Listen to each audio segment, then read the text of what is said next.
नमस्कार, मैं विक्राम और आप देख रहे हैं हिंद वॉइस।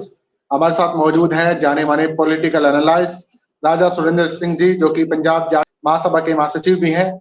बहुत बहुत स्वागत है सर आपका। धन्यवाद इकराम, आपके और आपके देखने वालों को सबको मेरा प्रणाम।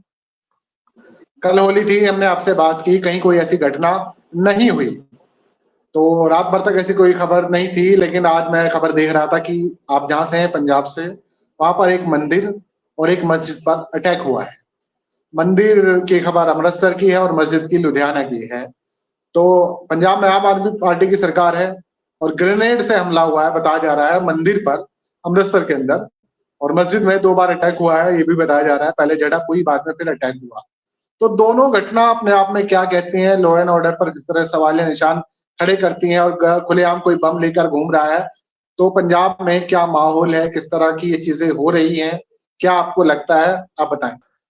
इकराम, ये बात हमने जो कल की थी उसी के साथ इस कड़ी को जोड़ता है कि पावर के लिए वो कहते हैं कि हमसे जो बन पड़ेगा हम करेंगे। जैसे अभी दिल्ली बीजेपी के हाथ में 27 साल बाद आई है, उसके पहले भी सेम मॉडस ऑपरेंडी थी कि वहां पे खुलेआम दहशतगर्दी की गई। और लेकिन वहां पे कमी क्या थी कि आम आदमी पार्टी के हाथ में पुलिस नहीं थी। वहां जो पुलिस है वो गृह मंत्रालय या सेंटर को रिपोर्ट करती है।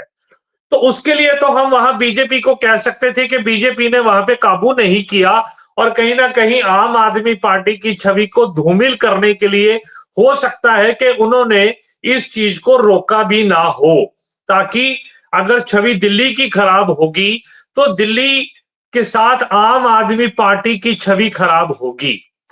लेकिन ये आम आदमी पार्टी नौसिखियों की पार्टी निकली तो आंदोलन से, लेकिन आंदोलन भी झूठा था। इसके जो नेता निकले वो भी झूठे थे। वो अन्ना हजारे जिसने ये आंदोलन किया, आज मैं आपसे पूछता हूं इकराम, लोकपाल लगाने के लिए वो आंदोलन किया गया था, करप्शन के लिए वो आंदोलन किया गया था। क्या हुआ उस आंदोलन का? कितने लोकपाल आ गए, कितने करप्शन में लोग अंदर चले गए। ये जो 2G स्कैम था या और भी कोल स्कैम था, उसके अंदर कौन सा नेता अंदर गया? तो ये जो झूठ की राजनीति जो शुरू हुई, इसमें मुझे कहने में कोई गुरेज नहीं था कि आम आदमी पार्टी एक बीजेपी का सेकंड विंग था, जिसको कि आरएसएस ने तैयार किया कांग्रेस को सत्ता से बेदखल करने के लिए। उसमें वो बेखूबी कामयाब भी हुए, इसमें कोई दो राय नहीं। राजनीति में चाल चलना कोई गलत बात नहीं है। राजनीति अब अपने घर बैठने के लिए नहीं है। राजनीति पावर में आकर देश के लिए कुछ सेवा करने का जज्बा होता है कि जहां कांग्रेस की जो कमियां रही, अगर बीजेपी और आम आदमी पार्टी उससे कुछ बढ़िया करके दिखाती। मेरा एक बार सौभाग्य प्राप्त हुआ मुझे मिलने का शीला दीक्षित जी से। तो मैं जब उनको मिला तो मैंने बोला कि I not come here to meet a chief minister, I come here to meet a lady who has crafted Delhi so beautifully. कि जिस हिसाब से दिल्ली जो आज तक है वो शीला दीक्षित की देन है, ठीक है। जो उस 15 साल में दिल्ली की ब्यूटिफिकेशन हुई, उसके बाद ना तो वहां कुछ हुआ, ना कुछ वहां होने के आसार हैं। अभी भी आप देखिए कि ये जो बीजेपी ने झूठे वादे करके आए, तो वो अभी तक कुछ पूरा होने के लिए अब वो बजट का रोना रो रहे हैं। कहने का मतलब, आपको पता ही नहीं था कि दिल्ली का बजट कहां है, तो आपका एलजी सो रहा था, आपका एलजी दिल्ली को लुटने दे रहा था कि जो ये आज बजट आप कह रहे हैं कि डेफिसिट में आ गया। खैर, अभी हम दिल्ली से हटके पंजाब की तरफ आए, तो पंजाब क्या है, ये एक मोदी जी, जहां तक मुझे लगता है तो ये चाय वाला, लेकिन इसके अंदर एक सनक है जो ये सोचता है कि मैं खुदा हूं, जो मैं चाहता हूं वो हो। तो ये एक कहने की बात है कि पंजाब का टकराव हमेशा सेंटर के साथ रहा है। जो सेंटर की सरकारें हैं वो कभी पंजाब में राज नहीं कर सकी, सेम टाइम पे सेंटर में और सेम टाइम में पंजाब में।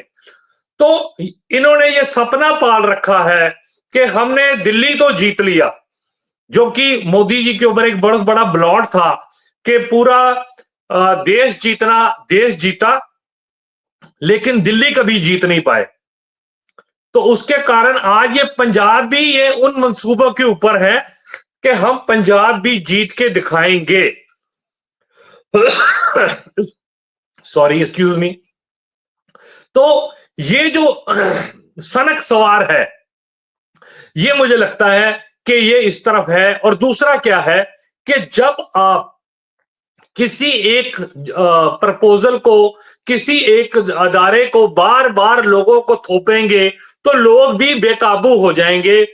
आज मुझे लगते हैं कि जो हिंदू तत्व, मैं सारों को नहीं कह रहा, उसमें 100 में से सिर्फ उन 4-5% को ही कह रहा हूं, 90 से 95% हिंदू आज भी शांति प्रिय हिंदू हैं।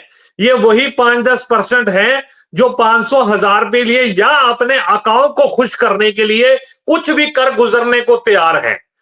तो आज ये जो हो रही है, ये बेकाबू हो चुके हैं।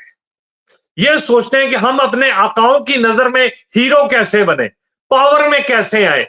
तो ये हरकतें हो रही हैं। तो आज मंदिर और मस्जिद क्यों, ग्रेनेड जैसे हमला होना, आप सोच सकते हैं कि कितनी बड़ी लॉ एंड ऑर्डर की प्रॉब्लम है। लेकिन मुझे दुख है कि पंजाब ने उस पार्टी को चुना जो पार्टी आज की डेट में पंजाब की सगी नहीं है, पंजाब को लूटने पे लगी हुई है।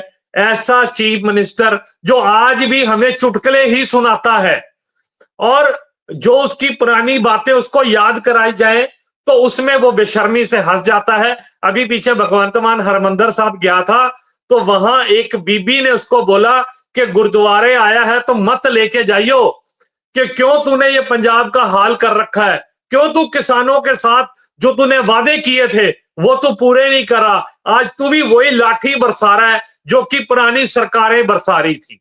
तो कहने का मतलब ये है कि ये जो झूठ की राजनीति, और हम आज की डेट में क्या हो गया, जनता भी कॉमेडी बन के रह गई है।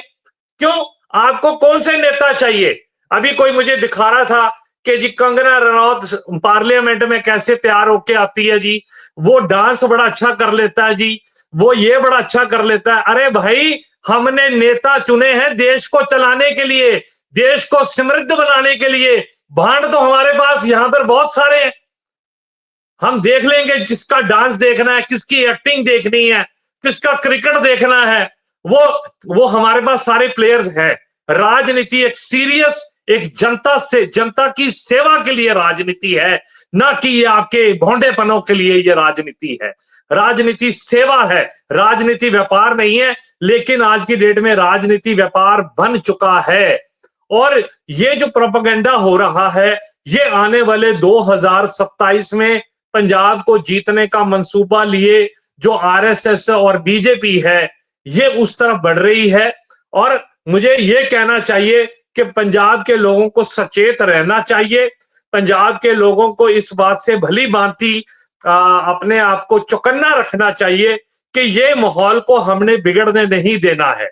ठीक है ना, तो किसी के आदमी के कहने से मस्जिद में बैठे उस अल्लाह को कुछ हो सकता है, ना मंदिर में बैठे उस राम को कुछ हो सकता है। ठीक है ना, इनकी ये बिसात है। तो आदमी को ये सोचना चाहिए कि हम परमात्मा को चलाते नहीं है, परमात्मा हमें चलाने वाला है। और जैसे कोई थूके आसमान के ऊपर तो थूक उसके ऊपर ही गिरेगी, तो वही हालात है। तो हमें इन चीजों से बचना होगा, देश के सौहार्द को बचा के रखना होगा। ये जो कल भी मैंने कहा था कि शासन कभी किसी का नहीं रहा, गुरबाणी कहती है राम गयो रावण गयो, तो कोई भी आया है उसको जाना ही है। एक दिन उस कोई भी शासन है, चाहे वो अच्छा चाहे वो बुरा, एक दिन अंत की तरफ जाएगा। जैसे दिन के बाद रात और रात के बाद दिन आती है इकराम, वैसे ये समय पलटता है। तो हमें चौकन्ना रहना होगा। और आज की डेट में मैं अपने सिख भाइयों को ये कह दूं कि अकाल तख्त के ऊपर भी जो हो रहा है वो भी सोची समझी चाल है। सोची समझी चाल के तहत हमारे अकाल तख्त को कमजोर किया जा रहा है। क्योंकि 1971 में इकराम, मैं आपको बता दूं, शायद आप इतिहास से ना जानते हो, तो 1971 में जब नगर कीर्तन निकला तो आरएसएस ने बोला कि हमारे जो स्वयं सेवक हैं आरएसएस के वो इसको लीड करेंगे, जबकि अकाल तख्त के दस्तेदार ने कहा नहीं, इसको लीड करेंगे तो 5 प्यारे करेंगे। उस टाइम आरएसएस ने कसम खाई थी कि एक दिन इस अकाल तख्त पे हमारा कब्जा होगा और हम जो चाहेंगे वो करेंगे। उन्हीं मंसूबों को लेते हुए आज ये हालात बन रहे हैं और हमारे ही सिख भाई हमें कहते हैं कि किसी ने एक अजय देवगन की पिक्चर थी कि हमें अपनों ने मारा, गहरों में कहां दम था, किश्ती भी वहां डबोई जहां पानी कम था। तो कुछ सिख ऐसे इंस्टीट्यूशन ऐसे सिख हैं जो कि आज की डेट में उनके हाथ के पिट्ठू बने हुए हैं और पंजाब को वो कमजोर कर रहे हैं। लेकिन पंजाब की भूमि शेरों की भूमि है, उन लोगों की भूमि है जिनका आजादी में 87% से ऊपर योगदान है। तो पंजाब के वो इतना आसान ना ले, पंजाब के अंदर इनके मंसूबे कामयाब नहीं हो पाएंगे। पंजाब अपने सौहार्द, अपनी पंजाबियत, अपनी इंसानियत को बचाने के लिए चौकन्ना रहेगा और एकदम मुस्तैद रहेगा। शुक्रिया सर। तो कैसा लगा आपको एपिसोड, नीचे कमेंट कीजिएगा। फिर ताज़ा अपडेट के साथ फिर मुलाकात होगी सर से।